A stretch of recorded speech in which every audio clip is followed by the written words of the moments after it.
Le ministre de l'Agriculture procède au lancement de l'aménagement de terres agricoles et visite la société Moringa pour les aliments de bétail dans la ville de Guérou.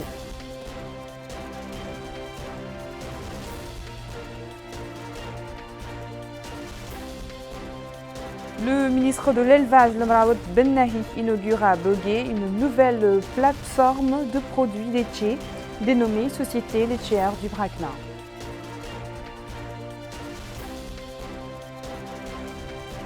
Et démarrage de la deuxième phase de la 6e édition de l'Olympiade des sciences et du rallye des sciences sur l'ensemble du territoire national. Voilà pour les titres, bonsoir et merci de vous joindre à nous. Le ministre de l'Agriculture procède au lancement de l'aménagement de terres agricoles et elle pose la première pierre du projet de réhabilitation de l'oasis de Guérou. Le ministre a également visité la société Moringa pour les aliments de bétail dans la ville de Guérou. Aminata Khan. Une oasis pilote comprenant 2106 palmiers dans la wilaya de Lassaba répartis sur une superficie de 20 hectares au bénéfice de 80 familles. Ce programme intervient grâce à la réhabilitation de 250 hectares pour la culture de palmiers et de légumes dans Lassaba, mise en œuvre par le projet de développement des oasis. Et c'est le ministre de l'Agriculture, Seydina Oulali, qui a supervisé dans la commune de Guérou la pose de la première pierre du projet de réhabilitation. Dans un mot prononcé pour la circonstance, il a affirmé que le lancement de ce projet constitue la pierre angulaire pour la mise en œuvre du programme de société du président de la République qui vise à édifier une société civilisée jouissant de la paix, de l'unité et de la stabilité. Ajoutant que le projet d'urgence pour sauver les oasis de Guérou, menacées d'extinction, comprend la fourniture d'eau d'irrigation au niveau de l'oasis pour environ 45 000 palmiers répartis sur 262 hectares au profit de 650 palmeraies pour un coût total de 610 millions MRU. Il a souligné que dans le cadre des travaux visant à l'amélioration de la rentabilité de cet important projet, 20 puits artésiens seront forés et des réservoirs d'eau et des réseaux d'irrigation seront mis en place. Il est à noter que le ministère travaille à faire progresser le secteur agricole dans ses nombreux aspects, notamment le domaine du développement des oasis à travers la mise en place des unités de production permanente, la plantation de palmeraies pilotes sur une superficie de 2000 hectares, mais également l'entretien d'anciens oasis. Le ministre de l'Élevage, Lamraoud Bennahi, a inauguré hier à Bogué, dans la wilaya du Bracna, une nouvelle plateforme de produits laitiers dénommée Société laitière du Bracna. Dans quel cadre? Plus de détails avec Abdullah Damaba. L'élevage et celui de l'agriculture ont procédé à l'inauguration de la société laitière du Bracna, fruit d'une coopération entre le secteur public et les acteurs du privé de la commune de Bogué. Cette entreprise ambitionne de produire 5000 litres de lait jour et valoriser les ressources animales dont regorge le pays. En plus, cette plateforme va aussi contribuer à la création d'opportunités d'emploi. Lamraoud Bennahi, ministre de l'Élevage, et Sidna Ahmed Eli, ministre de l'Agriculture, ont visité les différents compartiments de cette société. Le coordinateur du projet des filières globales, Abdelkader Oul Mohamed Sarek, a affirmé que cette société est fruit d'une coopération entre le projet des filières globales ProDéfi, représentant le secteur public, et la société Tiviski et l'association des producteurs de lait et de viande du Bracna qui représente le secteur privé. Le coût de ce projet, souligne-t-il, est de plus de 20 millions de la Nouvelle-Ougouya, dont 36% ont été versés comme action des producteurs locaux du Bracna. De son côté, le président de l'Union des producteurs de lait et de viande du Bracna, Sidi Ould Mauloud, a précisé que cette zone regorge d'un potentiel de production de lait. Il a affirmé que ce projet aura une rentabilité économique. Le maire de Bogué, Adam Moussa, a déclaré que ce projet est important et offre des opportunités d'emploi aux habitants de celui-là. En plus, il a indiqué qu'il va contribuer à l'approvisionnement du marché en produits laitiers. Les responsables se sont aussi rendus au sein du centre de collecte de lait de cette entreprise. Ils ont sur place pu s'informer des conditions et mesures qui ont été prises pour s'assurer du respect des règles sanitaires et d'hygiène dans le cadre de la collecte et du traitement des produits laitiers. Les activités de la première phase de la 6e édition des Olympiades nationales et du rallye scientifique ont débuté aujourd'hui sur l'ensemble du territoire national pour remporter le prix du président de la République pour les sciences. Qu'en est-il dans les 3 wilayas de Nouakchott? Le point avec Amina Takan. Démarrage à Nouakchott des examens de la deuxième phase des Olympiades scientifiques. Ici à Nouakchott, les élèves à qui nous avons tendu le micro ont indiqué que les examens se déroulent dans la transparence requise et que les épreuves sont abordables. Le secrétaire général du ministère de l'Éducation nationale et de la réforme du système éducatif, Soumaré Ali Sili, s'est rendu dans certains centres d'examen que compte notre capitale Nouakchott, à savoir Toujinine 1, Arafat 2 et au lycée arabe de Nouakchott. Au cours de ces visites, le secrétaire s'est informé sur les conditions du déroulement de l'examen et sur la méthodologie suivie en matière de surveillance. À l'issue de la visite, le secrétaire général du ministère s'est exprimé. Nous avons constaté que les épreuves se déroulent normalement et qu'il n'y a pas de problème majeur qui entrave ce processus. Le nombre de candidats admis au deuxième tour est de 1484 candidats sur un nombre au premier tour de plus de 5300 candidats. C'est le lieu de féliciter les candidats au deuxième tour et d'encourager ceux qui ont été recalés. Je rappelle que ces Olympiades, le couronnement de ces Olympiades sera le prix qui va être attribué par le président de la République. Il est à noter que cette deuxième phase de l'Olympiade des sciences a réuni 484 élèves et qu'après les qualifications, les 12 premiers d'entre eux recevront le prix du président de la République. À Néma, Kifa, Kahidi et Rosso, les élèves participant à cette phase de la 6e édition des Olympiades et du rallye scientifique font de leur mieux également pour décrocher le prix du président de la République. Abdullah Namaba est allé à leur rencontre. La deuxième phase des Olympiades des sciences a démarré au Rodé-Chargé. Ainsi, 30 élèves prennent part à ce rallye des sciences au niveau de la ville de Néma. À la suite de l'ouverture des salles de classe, les élèves ont commencé à traiter les épreuves dans le cadre de cette deuxième édition des Olympiades.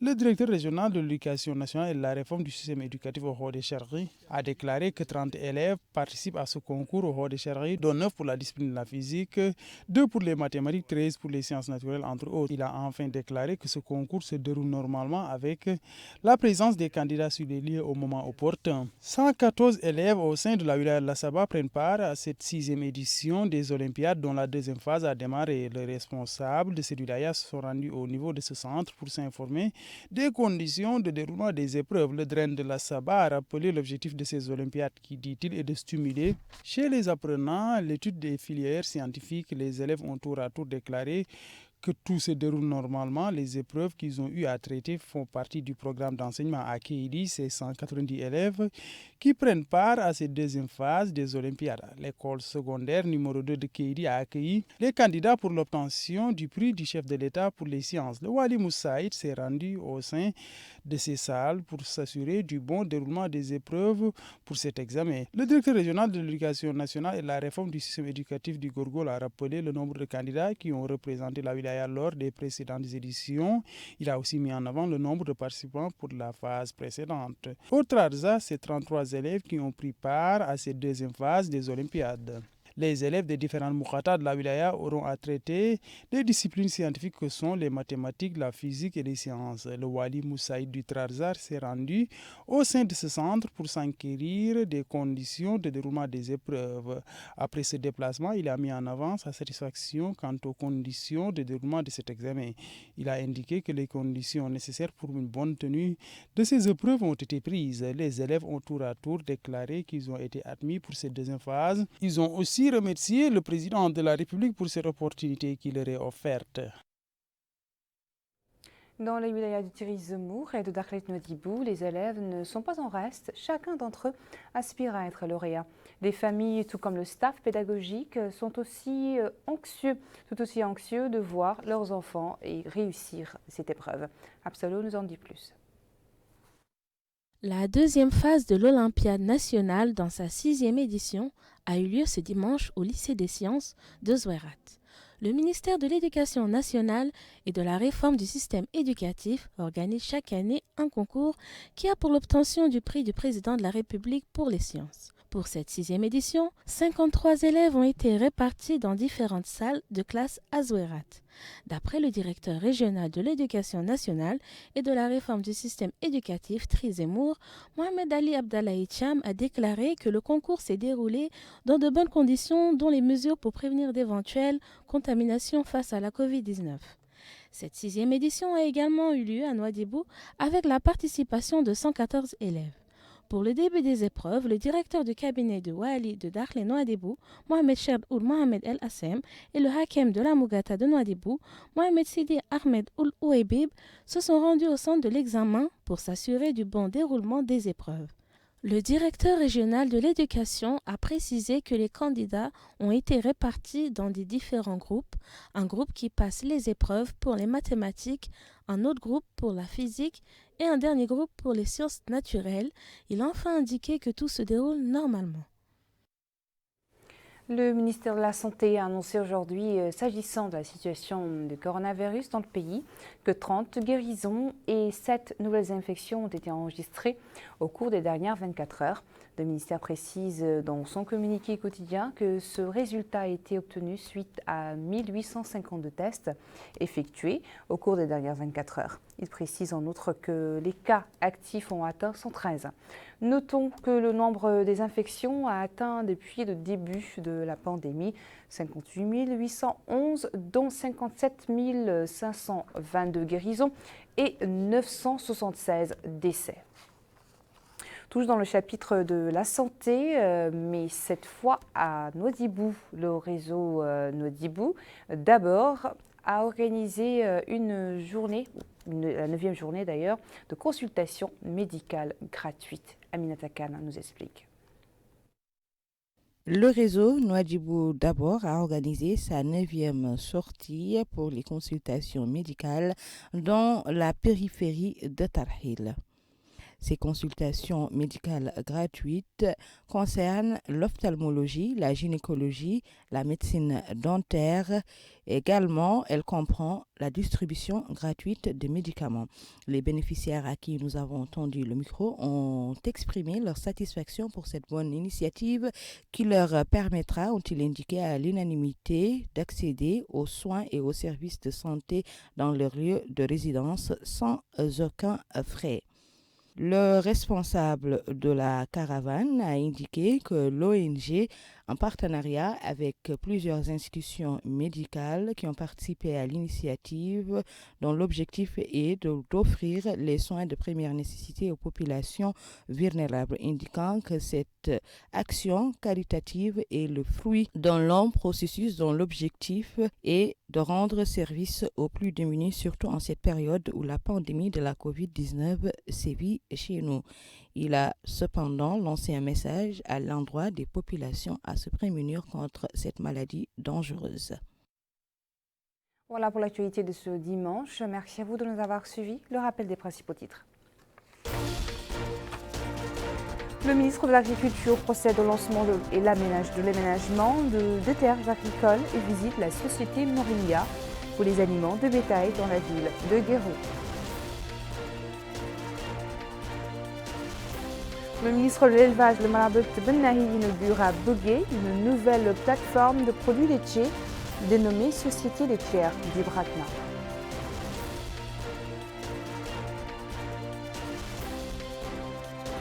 Et démarrage de la deuxième phase de la 6e édition de l'Olympiade des sciences et du rallye des sciences sur l'ensemble du territoire national.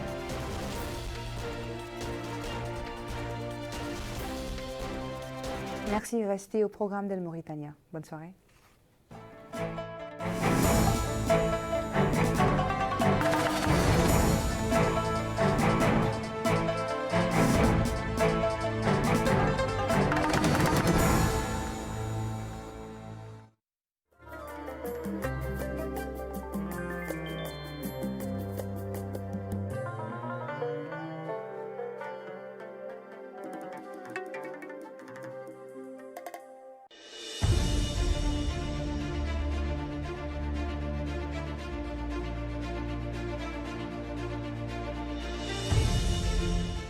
حمد البلال من قرية الرويبين رقم 2 ببلدية توكوماتي.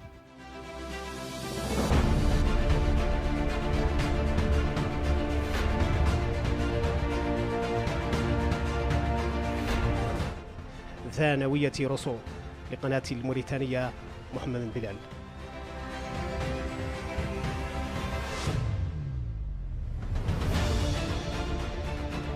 قناة الموريتانية عبد الله الزبير، مدينة شنقيطة التاريخية.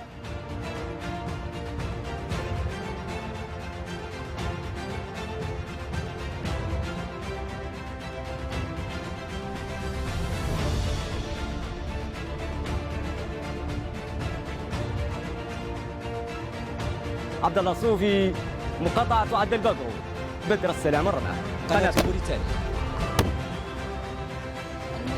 قناة الموريتانية.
مدينة وادان، حيث العمارة الفريدة والتنوع الثقافي.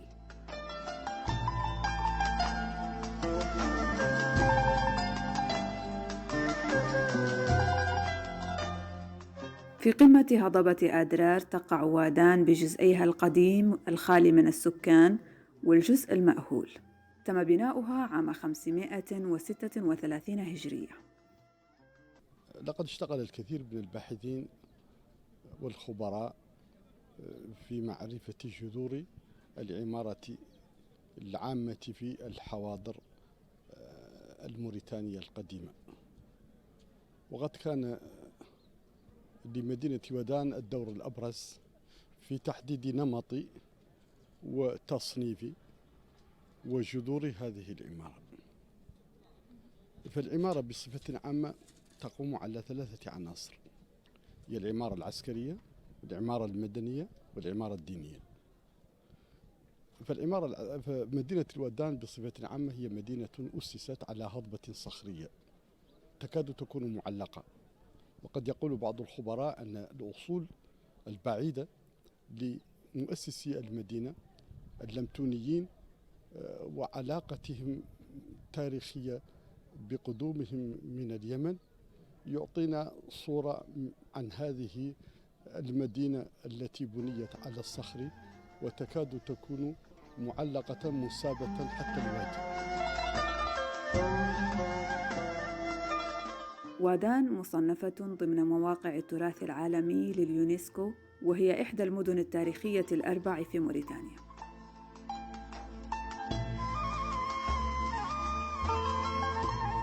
العمارة هنا تحكي قصة عهود من العلم والتاريخ والثقافة. هذه المدينة من الناحية التراثية التي خلفت لنا هذا التراث الهام من المساكن والمنازل ومن المساجد ومكوناتها، ومن هندسة أو صور من أشكال التحصين كهذا السور الذي كان يحمي المدينة في فترة معينة من التاريخ. سنبدأ بهذا السور.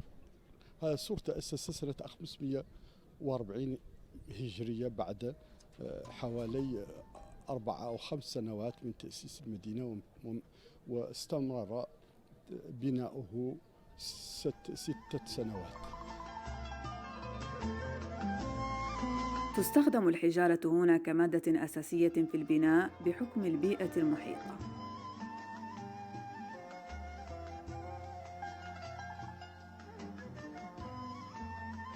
وكان لها عدة أبواب، من أهم أبواب هذا السور وهو ما يعرف بباب مكية أو وكية.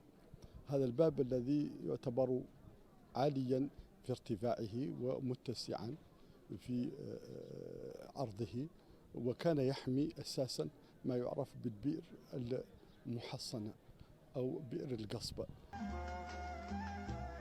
للمستوى المادي دور في الاختلافات العمرانية في المدينة. ممرات ضيقة ومتماثلة تروي جهوداً جبارة بذلها سكان وادان قديماً من أجل بناء هذا الصرح الفريد.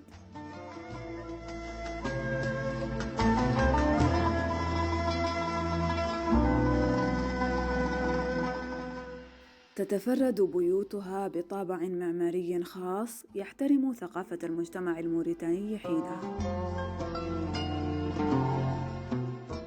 العمارة المدنية هي المسكن المرتبط بالأسرة الودانية. هذا المسكن يتكون من عدة مكونات، من أهمها المدخل، وعادة ما يكون المدخل يحجب ما يعرف بالصحن لكي تكون العائلة بعيدة عن عيون الداخلين بدون ميعاد.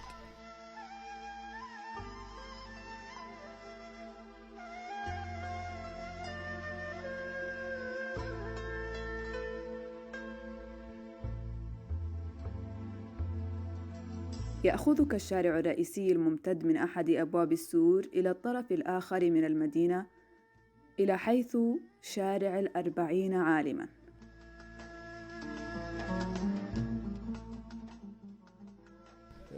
توالي 40 عالما في 40 منزل، هذه حقيقة مسألة تتطلب الكثير من الإمكانيات.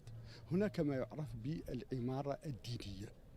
العمارة الدينية هي ظاهرة المساجد، خاصة المسجد الذي في ودان، خاصة المسجد يمكن أن نعتبر منارته بمثابة مأذنة للصلاة، كما أنها بمثابة أيضا مكان لمراقبة الجهات البعيدة، بما أن هذه المنارة كانت منارة طويلة جدا.